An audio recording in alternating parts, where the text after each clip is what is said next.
The late afternoon sun bathed the streets of Pine Ridge in a golden glow.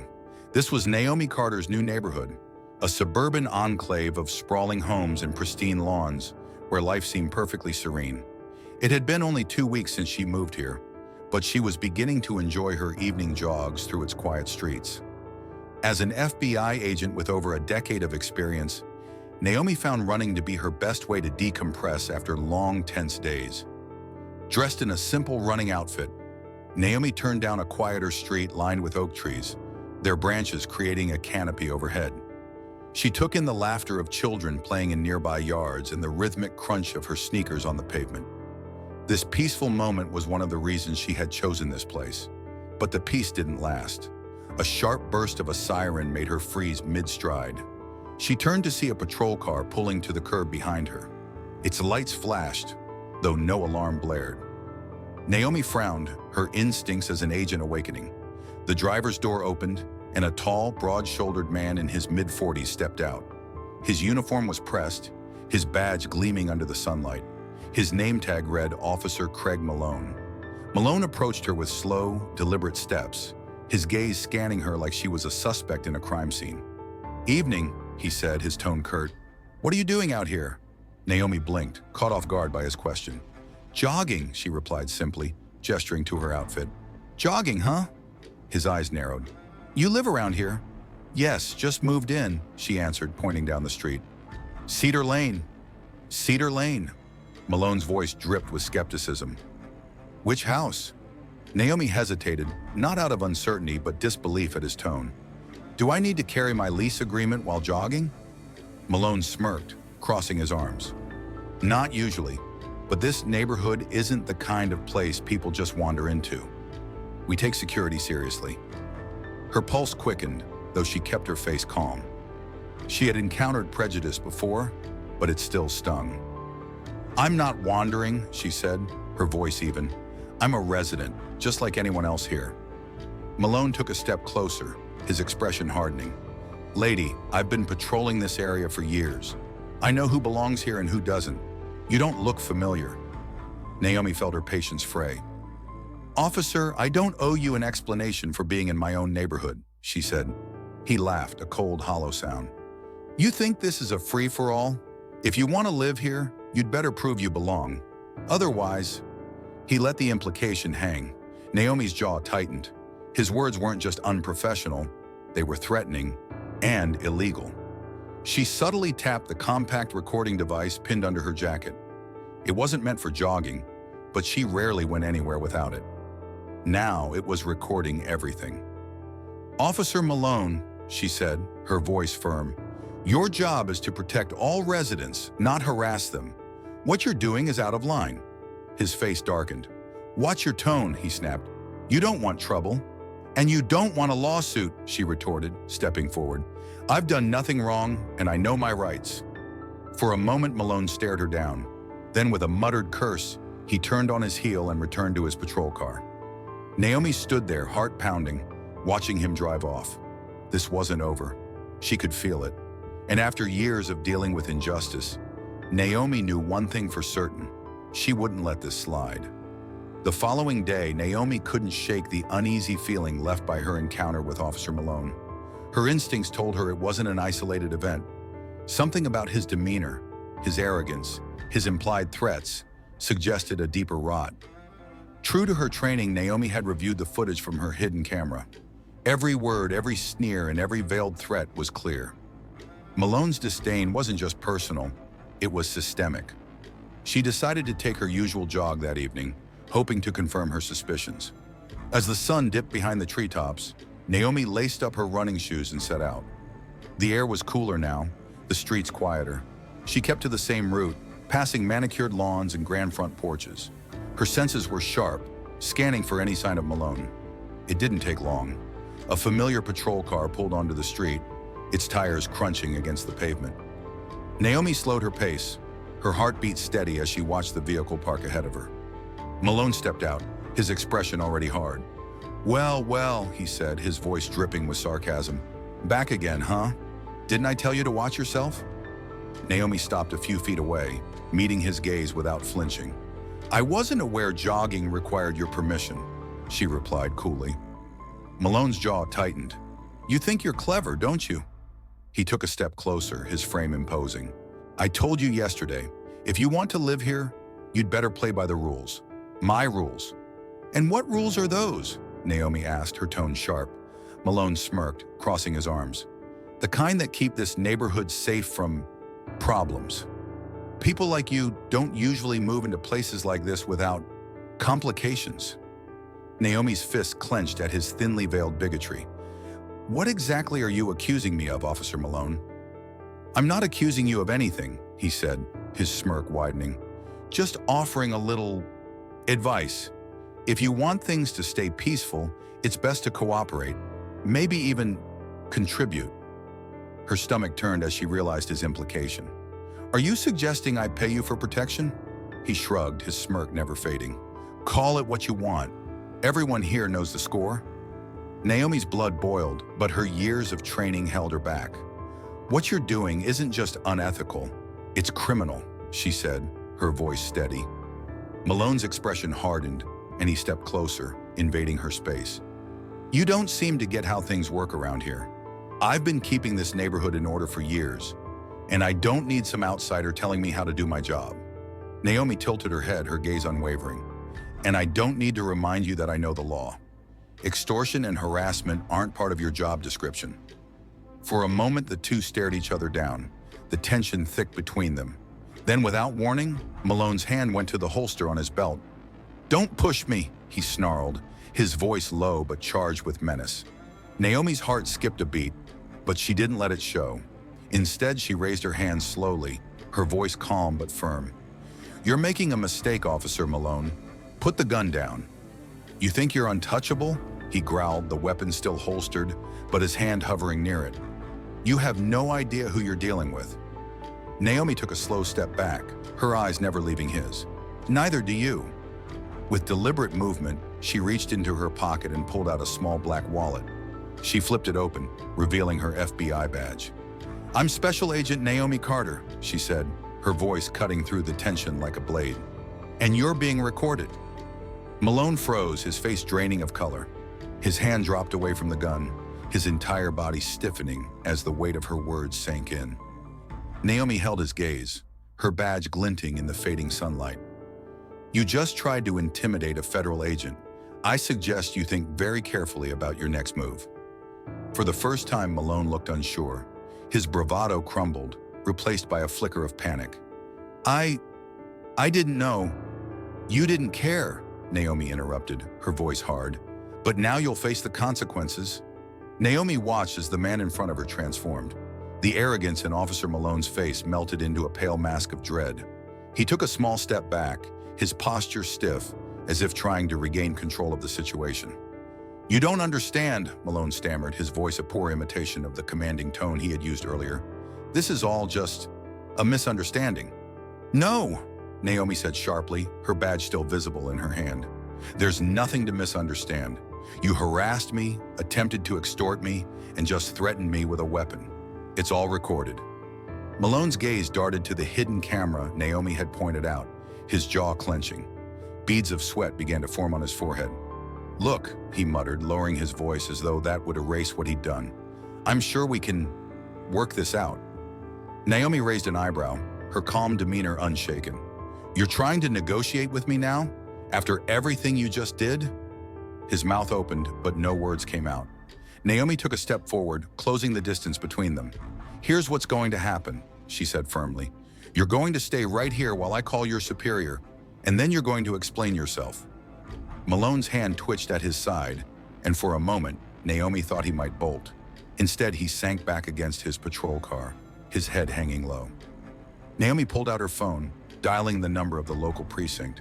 The dispatcher answered quickly, and Naomi spoke with the precision of someone who had handled countless high-pressure situations. This is Special Agent Naomi Carter with the FBI. I need to speak to the precinct supervisor immediately. There was a pause on the other end, then the line clicked. A calm but slightly cautious voice came through. This is Captain David Briggs. How can I assist you, Agent Carter? Naomi gave him a concise account of the encounter, sparing no detail. I have everything on video, Captain. Your officer has not only overstepped his authority, but has committed acts of harassment, extortion, and intimidation. I need backup at my location immediately." Briggs was silent for a moment, then responded, his tone grim. "I'll send officers right away. Stay where you are." The line disconnected, and Naomi slipped her phone back into her pocket. She turned to Malone, who now sat on the curb, his shoulders slumped. "Do you have anything to say for yourself?" she asked, crossing her arms. He looked up at her, his face a mix of anger and shame. "You don't get it," he muttered. "I've been working this beat for 15 years. I keep this place safe." "Safe for who?" Naomi shot back. "Certainly not for people like me." The sound of approaching sirens cut through the air. Red and blue lights flickered against the growing shadows as 2 patrol cars pulled up. 2 officers, a man and a woman, stepped out, their expressions guarded as they surveyed the scene. "Agent Carter?" the female officer asked. Naomi nodded, pulling out her badge once again. "That's correct. Officer Malone here has committed multiple offenses, including threatening me with his weapon." The male officer's eyes widened slightly, but he kept his tone professional. "We'll take it from here, ma'am. Can you send us the video evidence for the report?" "I'll upload it to your department's system," Naomi confirmed. The officers turned to Malone, who looked up at them with an expression of desperate defiance. "This is a mistake," he insisted. "She's exaggerating." "Enough," the female officer interrupted, her voice sharp. "Stand up, Officer Malone. You're under arrest. We'll sort this out at the precinct." Malone hesitated, but the male officer stepped forward, pulling out a pair of handcuffs. With a resigned sigh, Malone stood and allowed himself to be cuffed. As they led him toward their patrol car, Naomi watched in silence. A small part of her felt a twinge of pity for the man. His career, and likely his life, was now in ruins. But a larger part of her felt vindicated. People like Malone weren't just a personal problem, they were a societal one. One of the officers stayed behind. "Thank you for handling this, Agent Carter. We'll make sure this is thoroughly investigated." Naomi nodded. "I'll be in touch. Make sure your precinct reviews the footage carefully. This isn't just about him, it's about ensuring accountability." The officer gave her a curt nod before heading back to his vehicle. As the patrol cars drove off, Naomi stood on the sidewalk, her heart finally slowing. The air was quiet again, but the weight of what had happened lingered. Naomi knew this wasn't the end. It was only the beginning. News of Officer Malone's arrest spread quickly through Pine Ridge. By the next morning, local media outlets had picked up the story, and the footage Naomi provided was already making waves. The video's clear evidence of Malone's abuse of power ignited public outrage, sparking heated debates about systemic racism and police accountability. At the precinct, Captain David Briggs was reviewing the video with a grim expression. Each word from Malone's mouth and every contemptuous glance he threw at Naomi painted a damning picture. As the footage ended, Briggs leaned back in his chair, rubbing his temples. "This is bad," he muttered to the lead investigator, Detective Laura Myers. "It's not just about Malone anymore. If he's been operating like this for years, we need to ask ourselves who else knew, and who let it happen." Myers nodded. "We've already begun combing through his case history. There are complaints on file, but they were either dismissed or quietly resolved. This could blow up in our faces if we don't handle it right." Briggs sighed. "We need transparency. Bring in everyone who's worked with him. I want a full internal review. And notify the district attorney. We're going to need to move fast on this." 2 weeks later, Officer Malone sat in the defendant's chair in a packed courtroom. His once imposing demeanor was now subdued, his uniform replaced by a plain suit. Naomi, seated in the audience, watched as the prosecutor, Assistant District Attorney Rachel Kim, laid out the case. "Your Honor," Kim began, her voice firm but measured, "this is not just a case about one officer's poor judgment. It is about the systemic failure that allowed Officer Malone to abuse his power unchecked for years. The victim, Special Agent Naomi Carter, has provided irrefutable video evidence of his misconduct, which includes harassment, extortion, and intimidation." Malone's defense attorney stood, his argument predictably thin. "Your Honor, my client has served this community for over 15 years. While he may have exhibited poor judgment in this instance, we argue that this incident does not reflect the totality of his service." Naomi listened, her jaw tightening at the attempt to downplay the gravity of what had happened. Kim wasted no time dismantling the defense. She played the footage for the court, every word and gesture from Malone underscoring his abuse of power. Gasps rippled through the audience when the video showed him reaching for his weapon. When Naomi was called to testify, she walked to the stand with calm resolve. "As an FBI agent, I've spent my career upholding the law," she began. But what happened that day wasn't just an abuse of authority. It was an attack on the very principles that law enforcement is supposed to protect. Officer Malone's actions weren't just illegal, they were a betrayal of public trust. Her words resonated. The jury looked visibly moved, and even the judge's stern expression softened. After days of deliberation, the jury returned with their decision. Guilty on all charges. The judge sentenced Malone to 4 years in prison, coupled with the loss of his badge and pension. Naomi sat in the courtroom, her emotions mixed. Justice had been served, but the broader fight remained. As Malone was escorted out in handcuffs, his eyes briefly met hers. There was no apology in his gaze, only resentment. Malone's conviction sent shockwaves through the local police department. The internal investigation revealed a troubling culture of complicity. Several officers were suspended, and others resigned under pressure. Captain Briggs took the opportunity to implement sweeping reforms, including mandatory body cameras and anti-bias training for all officers. Beyond Pine Ridge, the case gained national attention. Advocacy groups seized on the story, using it to push for broader accountability measures across the country. Naomi found herself thrust into the spotlight, her story a rallying cry for change. But fame wasn't what she sought. "This isn't about me," she told a reporter during an interview. "It's about ensuring that no one else has to experience what I did. Justice isn't just about punishment, it's about creating a system where these abuses can't happen in the first place." In the months following the trial, Naomi Carter found herself at the center of a growing movement. What began as a personal ordeal had become a catalyst for nationwide conversations about police accountability and systemic reform. Offers to speak at events and conferences poured in, but Naomi accepted only a few. She wasn't interested in fame, she wanted real change. One of her first steps was founding an organization she named Justice Forward, dedicated to supporting victims of abuse of power and fighting for systemic reform. The group provided legal assistance, offered resources for marginalized communities, and worked with lawmakers to draft legislation aimed at increasing police transparency. Naomi poured her energy into the cause, balancing her work with the FBI and her new role as an advocate. Despite her accomplishments, the journey wasn't without challenges. She faced pushback from those who dismissed her as an opportunist or accused her of vilifying law enforcement. "It's not about tearing down the system," Naomi said during an interview on a prominent news program. "It's about holding it to a higher standard. Accountability isn't anti-law enforcement, it's pro-justice." Naomi's efforts began to bear fruit. States across the country introduced measures requiring mandatory body cameras for officers, stricter oversight of misconduct complaints, and more comprehensive anti-bias training. Pine Ridge, once a quiet and insular neighborhood, became a model for reform under the guidance of Captain Briggs, who continued to work closely with Naomi. Her story resonated with people from all walks of life. Letters and messages poured in, some offering thanks, others sharing stories of similar experiences. One letter in particular stood out. It was from a young girl named Chloe, who wrote, "I'm only 12, but I already know what it feels like to be judged by the color of my skin. When I heard your story, I felt brave enough to speak up for myself. You showed me that we can fight back. You're my hero." Naomi smiled as she read the letter, tears filling her eyes. She kept it on her desk as a reminder of why she couldn't give up. 3 years later, Naomi stood on a stage at a national conference on criminal justice reform.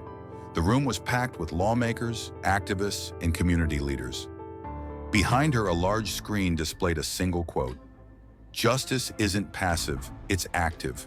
It requires all of us." Taking a deep breath, Naomi addressed the crowd. "What happened to me wasn't unique," she began.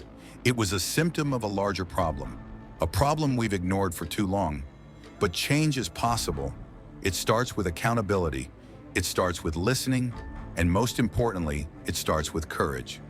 The audience erupted into applause, but Naomi didn't bask in the moment. For her, this was another step in a journey, not the destination. Back in Pine Ridge, things had changed. The community was no longer silent about issues of inequality. Residents who had once turned a blind eye now actively participated in discussions and initiatives. Naomi's neighbors, some of whom had initially dismissed her, had become allies. One evening, Naomi stood on her porch, looking out over her quiet street. A gentle breeze rustled the trees, and laughter from a nearby yard carried through the air. For the first time in a long while, she felt a sense of peace. Her phone buzzed, a notification from Justice Forward. It was a report on a new bill passing in another state, modeled after reforms she had helped advocate for. Naomi smiled, knowing that her fight had made a difference and that the ripple effects would continue. Justice wasn't just a concept anymore, it was a movement, and Naomi Carter was proud to be part of it.